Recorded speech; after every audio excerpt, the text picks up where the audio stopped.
Bonjour et bienvenue à tous dans cette vidéo d'analyse hebdomadaire. Alors, on va regarder ce qui s'est passé pendant cette semaine du 29 au 2 février, 29 janvier au 2 février, et surtout essayer d'anticiper ce qui va potentiellement se passer du 5 février au 9 février, donc première semaine de février, deuxième mois de l'année. On a eu un mois quand même super passionnant sur les marchés en ce mois de janvier.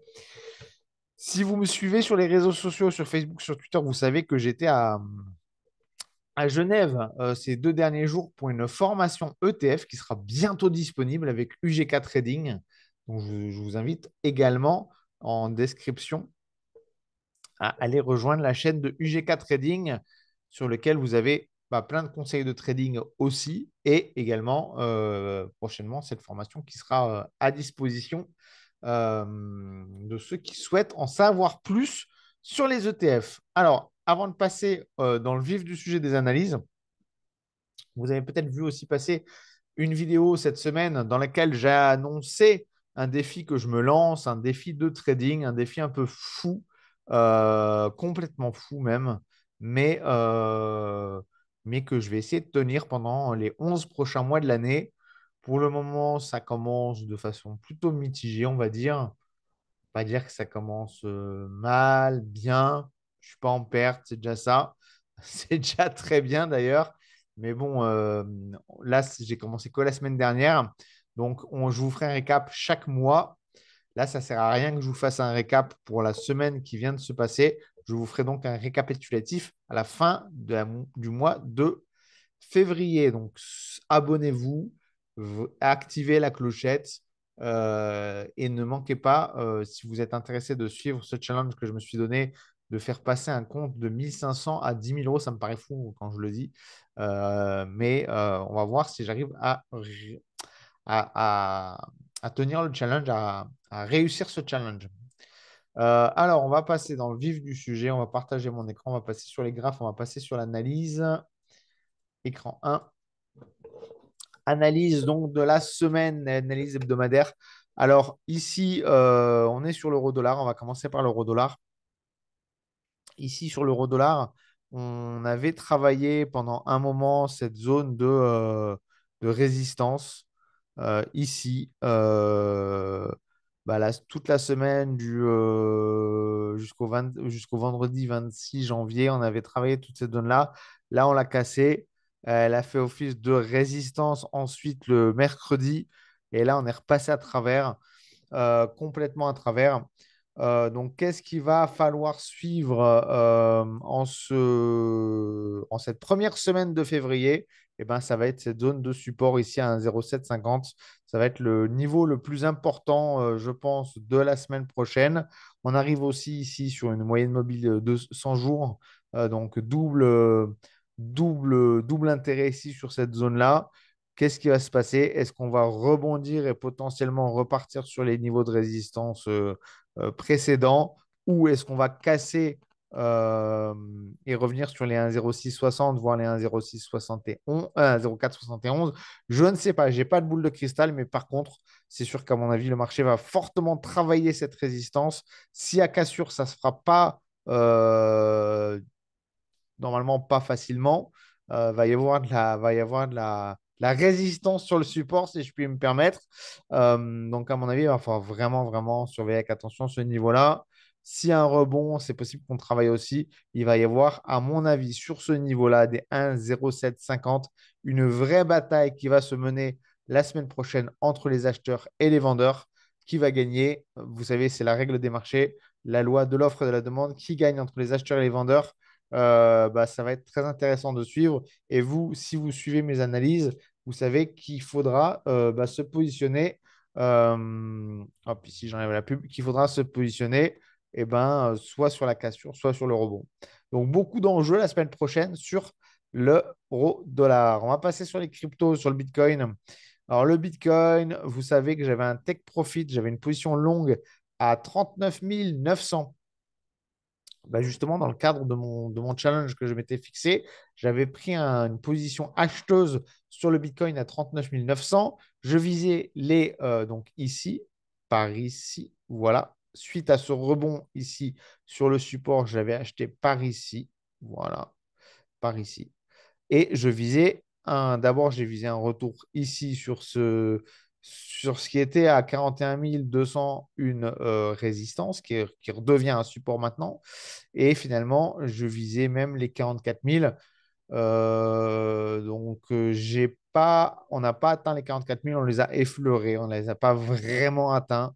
Bien que si, peut-être qu'on les a atteints. Non, je ne crois pas qu'on les a atteints. Je crois pas on a effleuré, mais on n'a pas atteint vraiment les 44 000.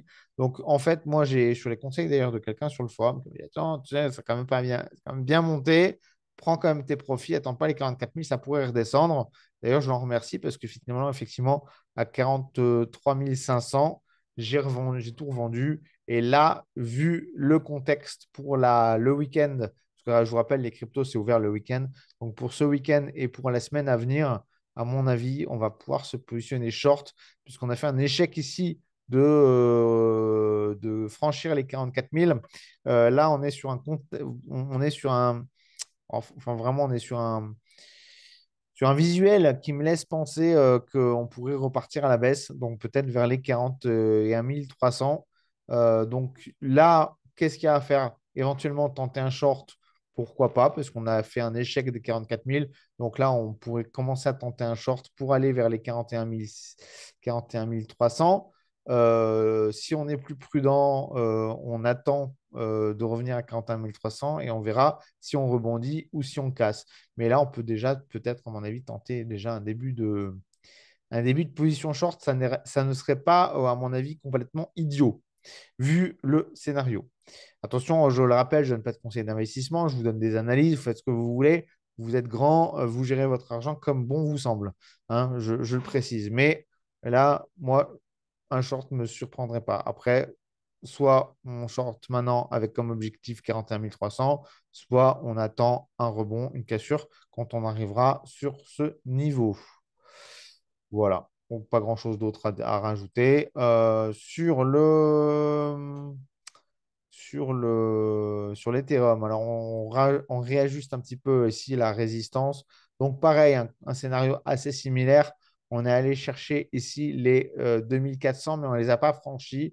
On a rebondi dessus, on repart à la baisse.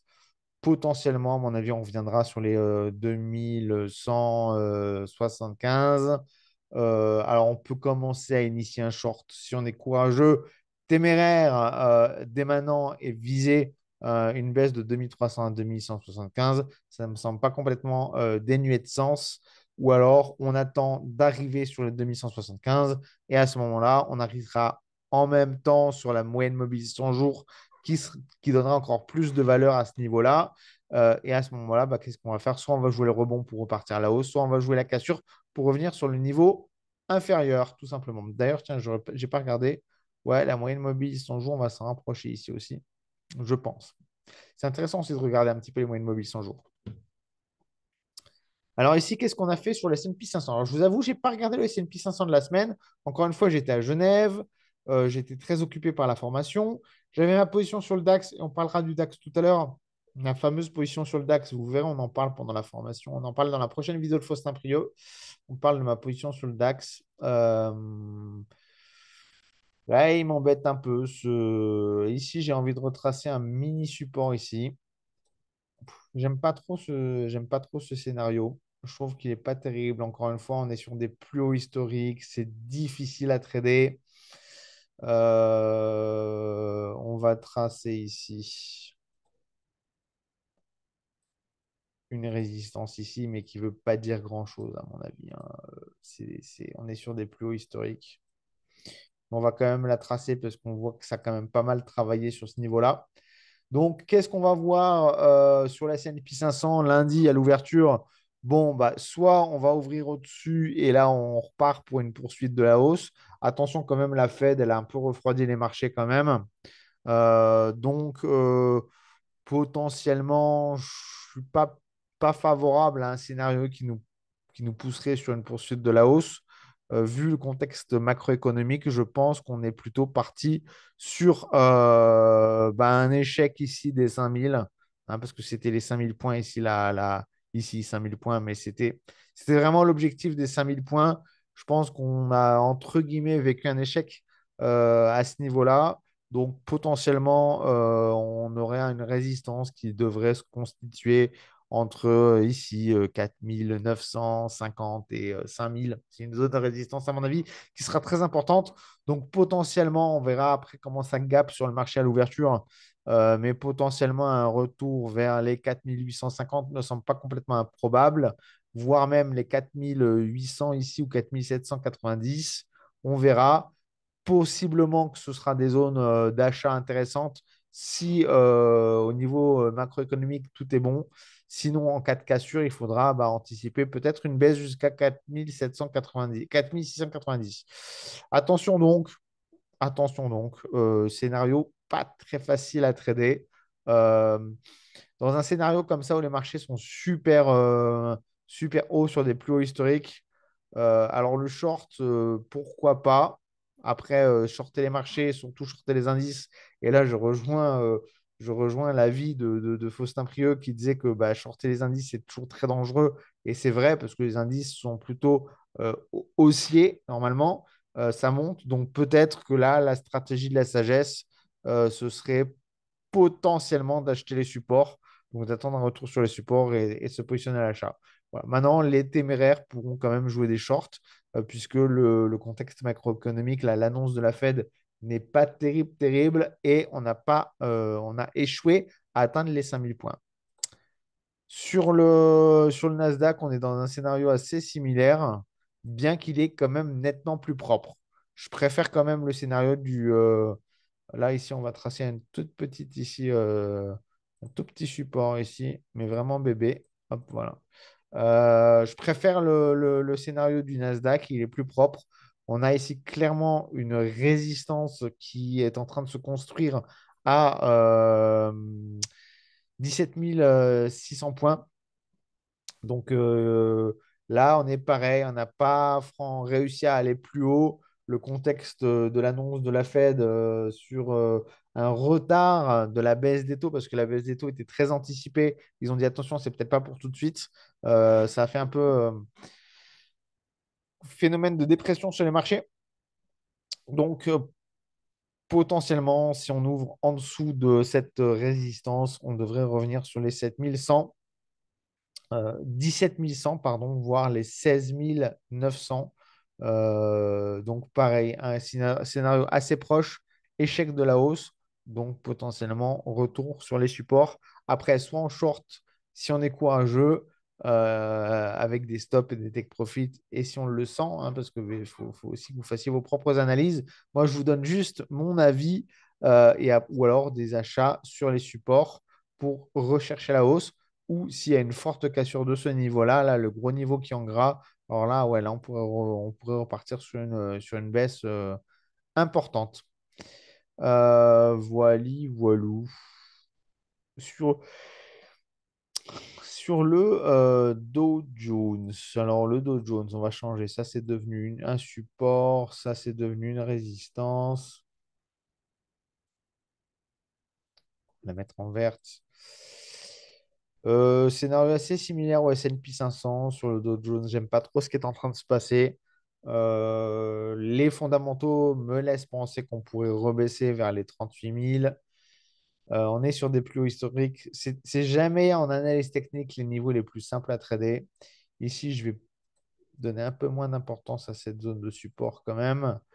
Donc, affaire à suivre. Celle-là est quand même devenue, à mon avis, plus importante. Celle-là, ouais. Et celle-là, ouais, on va même la mettre en 1. Voilà. Pour info, voilà.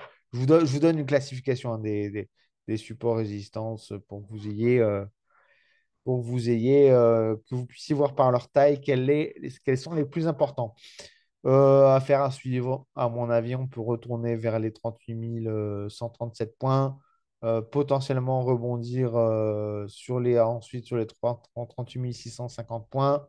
Mais le niveau majeur à surveiller, ce sera 37 800 ici. Après, vous savez, j'analyse, regardez, 1, 2, 3, 4, 5, 6, 7, 8, 9, 10, 11, 12 valeurs à chaque fois. Honnêtement, autant l'euro-dollar, c'est assez clair ce qu'il y a à faire, c'est attendre le support ici et jouer la hausse ou la baisse en fonction de savoir si on va avoir un rebond, une cassure. Donc, c'est assez propre, c'est assez clair. Le Bitcoin, ça me semble assez clair aussi. Il faut shorter maintenant et viser les 41 400 ou attendre les 41 400 et attendre de voir si on va casser ou rebondir pour faire un achat ou une vente. Pareil sur l'Ethereum, c'est assez propre aussi. Soit une baisse tout de suite vers les 2150, soit on attend les 2150 et on attend de décider si on va jouer la hausse ou la baisse en fonction d'une cassure ou d'un rebond. Le S&P, c'est moins facile, je resterai plus à l'écart. Après, c'est un peu l'avantage quand on est sur une plateforme de trading, on a accès à plein de produits financiers, on n'est pas obligé de tout traiter. Là, je pense que le S&P 500, moi, je resterai à l'écart. Le Nasdaq, c'est un peu plus propre, je pourrais peut-être tenter quelque chose, bien qu'il y ait beaucoup de tensions au niveau fondamental avec ce discours de Powell de la Fed vendredi, hier. Donc, le Dow Jones, pareil, je resterai à l'écart. Enfin bon, après, c'est comme vous le sentez. Moi, je vous donne les niveaux. Après, comment on va travailler les niveaux, ça, après, ça va. J'ai pas de boule de cristal. Je ne peux pas vous dire à l'avance comment on va réussir à travailler les niveaux. Alors, sur le CAC 40, regardez-moi ce gap. Combien de gap? 1,30%, 1,25% de gap. C'est un gros, gros gap haussier qui est venu casser ensuite ici ce niveau de résistance. Alors pourquoi je l'avais tracé là? Oui, c'est parce qu'ici on avait le plus haut ici, donc on va le garder quand même ici. Niveau de support qui était résistance, qui est devenu support. Ça a cassé, c'est monté jusqu'ici. Ici, ce niveau, quand même, on va le tracer aussi, parce que du coup, c'est quand même un niveau de résistance qui est devenu important. On va pas le mettre en très important, mais on va le mettre en 2, peut-être en 3 même quand même. Donc là, on va voir ce qui va se passer lundi, mais dans un scénario comme ça, moi je suis plutôt short, plutôt baissier. On va pas jouer les cowboys quand même. Ici, je le mets en 3 points. On va pas jouer les cowboys. Alors, où vous shortez, si vous êtes courageux, ici à l'ouverture, et vous visez les 7 470 points. Sachant qu'on va ouvrir en fonction du gap autour de 7 500 points. On pourrait retourner ici et ici, euh, ou alors on est moins courageux et plus prudent. Et attention, quand je dis courageux, c'est péjoratif, hein, c'est pour rigoler que je dis ça, mais il ne faut pas se sentir pousser des ailes et prendre des risques inconsidérés juste pour dire je suis courageux. Non, ça peut être la sagesse aussi de se dire je vais attendre que le marché revienne à 4000, à 7470 et voir si on va repartir à la hausse ou à la baisse.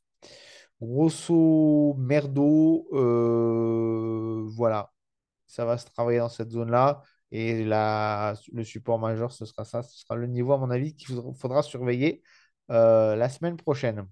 Bon, encore une fois, ce gap, il y a eu pas mal de gaps, d'ouverture, ça fait flipper. Donc, ça veut dire qu'il y a quand même beaucoup de stress sur le marché. Alors là, là, je vous ai laissé mon take profit en bleu. Tiens, comme ça, au moins, vous le savez. Vous savez où se positionne mon take profit. Alors, moi, je suis short sur cette zone-là. J'ai pris des shorts autour de 4000, de 16 900 points. On a baissé ici à presque plus. Enfin, les 2 tiers de mon objectif étaient atteints. On est remonté, on a regapé, on a ressauté. Bon, de toute façon, on n'arrive pas à franchir les 17 000 points. Et ça, c'est assez propre, c'est assez significatif. C'est une zone de résistance importante. Je ne sais pas combien j'ai voilà. Je ne peux pas la faire plus grasse que ça. C'est 4, c'est le maximum. C'est une zone de résistance importante et c'est un chiffre rond. Et on voit qu'on travaille dessus, on n'arrive pas à le franchir. Alors, où on va ouvrir, si on ouvre en dessous par ici, à mon avis, on va vraiment aller chercher mon take profit ici. Mais à mon avis, il y a même possibilité qu'on descende beaucoup plus bas. Pourquoi j'ai mis mon take profit ici? Bah parce qu'il y a une mini zone de support ici et que je veux sécuriser mon gain. Mais honnêtement, si ici on ne rebondit pas, si on ouvre en dessous de la résistance et pas au-dessus lundi, à mon avis, c'est direction 16 400. Mais je préfère toujours prendre le profit un peu en avance Bien que sincèrement, quand je vois ce scénario, c'est vrai que je me dis que je pourrais quand même au moins prendre profit. Ouais, je pourrais peut-être gagner 50 points de plus, je pense. 50 points de plus. Allez, je vais changer mon take profit. Je ne sais pas si avec mon courtier, je peux changer mon take profit le week-end. Si je peux le faire, je vais le faire. Vous voyez, en temps réel, hein, je pense que ouais, qu'on va au moins. Alors après, là, vous voyez, ici, je l'ai mis là parce qu'ici, ça risque de faire un peu support et je préfère quand même sécuriser mon gain. Donc, ouais, à mon avis, j'ai peut-être mis mon take profit un peu trop haut. Maintenant, un tien vaut mieux que deux, tu l'auras. On verra. J'y réfléchirai après à tête reposée. Parce que là, ça fait 2 jours que j'ai pas trop regardé les graphes. Je regardais combien je gagnais. Je regardais un petit peu pendant la formation où j'en étais dans ma position. Mais là, toute réflexion faite, à mon avis, si on casse pas, alors si on casse les 17 000, ma position est invalidée et il faudra jouer la hausse. Et là, on est sur des zones inconnues, donc ça pourrait monter très fort. Si jamais on ne casse pas et qu'on vient en bas, ouais, on pourrait revenir à 16 600 sans problème, voire 16 400. Et ce sera cette zone-là qu'il faudra surveiller. Donc, pour les plus téméraires, on peut initier à l'ouverture si on se trouve dans cette zone-là, à l'ouverture, on peut initier un short, viser comme moi les 16 600 ou les 16 400. Si on veut jouer la sécurité, parce que sur les indices, je vous le rappelle, shorter, c'est toujours beaucoup plus risqué.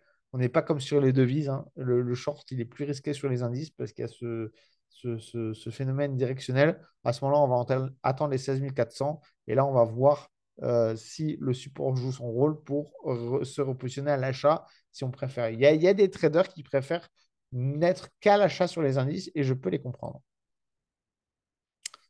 Alors, sur le. Oh, c'est beau ce qui s'est passé sur le.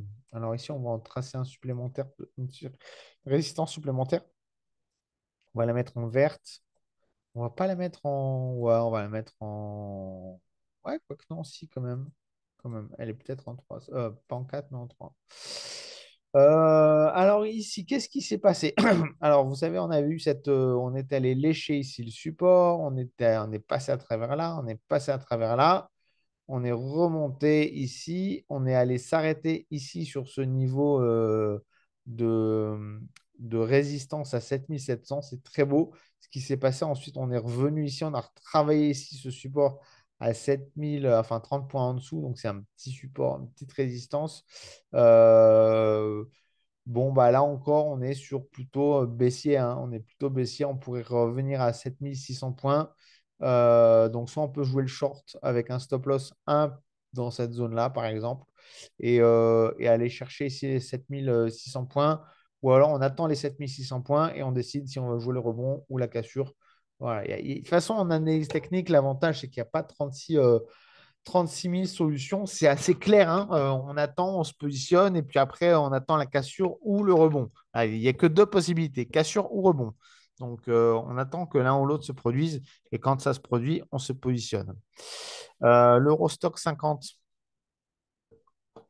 Alors, l'Eurostock 50, c'est vraiment sympa ce qui se passe sur l'Eurostock 50. On va quand même tracer ici une résistance parce qu'il y a quand même quelque chose qui est en train de résister sur ce niveau des 4670 points, on va dire.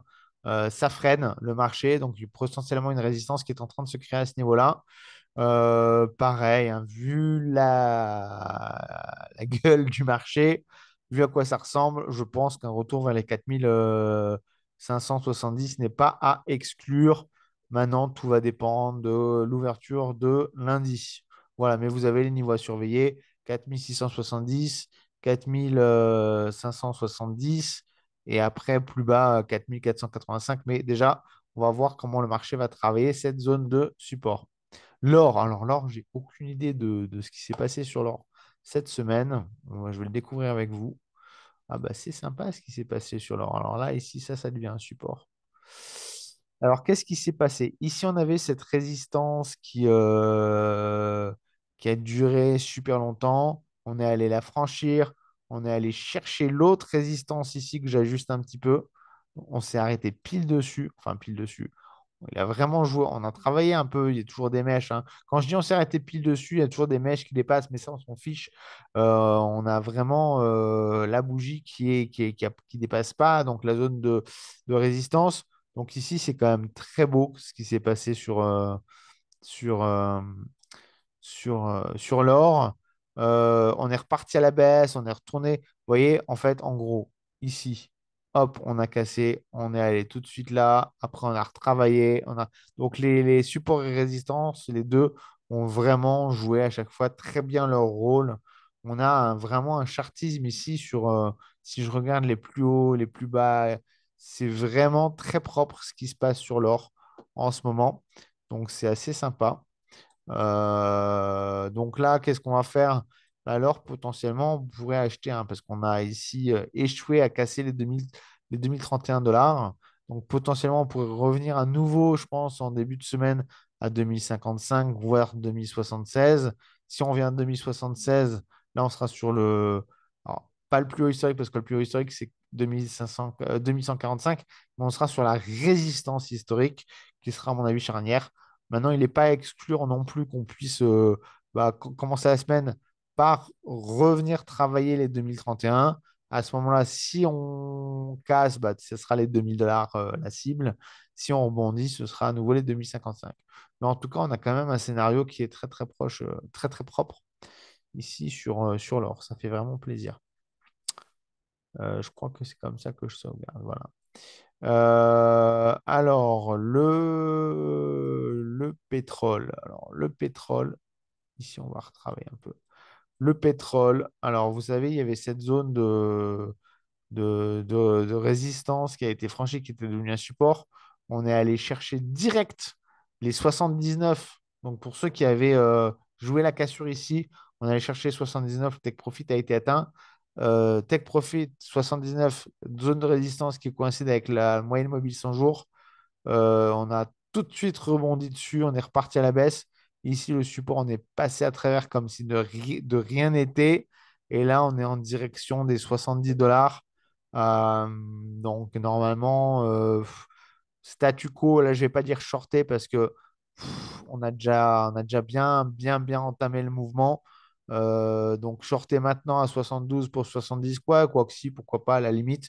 Mais moi, je serais de nature à vouloir attendre un retour sur les 70, voire sur les 67 d'ici, pour se positionner soit à l'achat, soit à la hausse, en fonction de rebond ou de cassure. Voilà. Mais pareil, on a une analyse technique assez propre ici. Petit point sur le calendrier économique quand même. J'en parle pas souvent du calendrier économique dans mes points hebdomadaires, mais là, on va en parler quand même un petit peu cette fois-ci. Alors, attendez, la caméra, elle n'est pas bien mise là. Je suis mieux centré là. Voilà, c'est beaucoup mieux. Alors, il y a la balance commerciale qui sera publiée lundi matin à 8 heures heure française. Il faudra suivre ça, hein, si vous traitez le DAX sur le marché allemand. Mardi à 4 heures de l'après-midi, 16 heures heure française, il y a l'ISM. Donc l'ISM qui sera également un point important. Rappelez-vous, c'est les activités manufacturières et c'est les données qui sont compilées des responsables des achats et des responsables des ventes sur l'approvisionnement à l'échelle nationale. Donc ça donne un très bon indice sur l'activité économique. Pour les chiffres les moins importants, qu'est-ce qu'il va y avoir? Je regarde, il va y avoir quand même un speech lundi de la Fed, il faudra le suivre. Il va y avoir les retail sales mardi pour l'Europe. Encore un speech de la Fed mardi aussi. Les stocks de pétrole également mardi. Euh, Mercredi sera une grosse journée au niveau des États-Unis avec les imports, les exports, la balance commerciale, les stocks de pétrole et des discours de plusieurs responsables de la Fed. Jeudi, c'est la BCE qui va parler. Il y aura les chiffres aussi de l'emploi aux États-Unis, les demandes de chômage. Euh, il y aura comment ça s'appelle, les obligations aussi, je ne sais plus comment on dit en français, je voulais vous traduire, auction, les enchères sur sur les obligations 30 ans. Donc, ça va être très important aussi. Et vendredi, finalement, inflation allemande qui risque aussi d'avoir un impact fort sur le DAX. Voilà, en gros, bah, de toute façon, le calendrier économique, je vous le mets en lien aussi en bas. Comme ça, vous avez tout. Donc, en bas, en commentaire, en description, je vous mets la chaîne UGK Trading sur laquelle vous avez des formations en trading et sur laquelle on parlera bientôt de ce qu'on a fait à Genève, tous ensemble, tous les deux, avec Faustin Prieux. Donc, je vous invite à suivre tout ce qu'on a fait. Vous allez voir, c'est super intéressant. J'ai donné toute l'expérience que j'ai pu acquérir pendant que j'ai travaillé pendant 2 ans et demi, plus de 2 ans et demi chez des émetteurs d'ETF. Bah, je partage avec vous toutes ces connaissances dans une formation payante, certes, mais dans une formation qui reste complètement abordable et pour la, comment dire, pour le contenu que je délivre, franchement, vous allez voir, c'est vraiment top. Et en plus, ils proposent des formations au trading, tout ça, donc je vous invite à aller voir tout ça.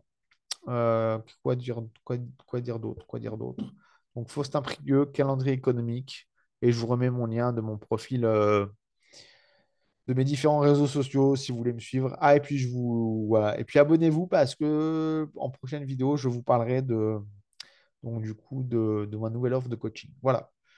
Je suis un peu fatigué, j'ai eu beaucoup, beaucoup de travail ces 2 derniers jours avec des avions à prendre, de la fatigue, tout ça. Donc, je suis désolé, je voulais quand même faire cette vidéo aujourd'hui pour ne pas prendre de retard par rapport à mes analyses hebdomadaires. Mais j'ai un petit coup de fatigue. Je pense qu'après, je vais aller faire une petite sieste. Néanmoins, je pense qu'on a couvert la totalité de ce qu'on avait à couvrir. Donc, je pense que tout est bon. Je vous souhaite un bon week-end à tous. Ciao, ciao.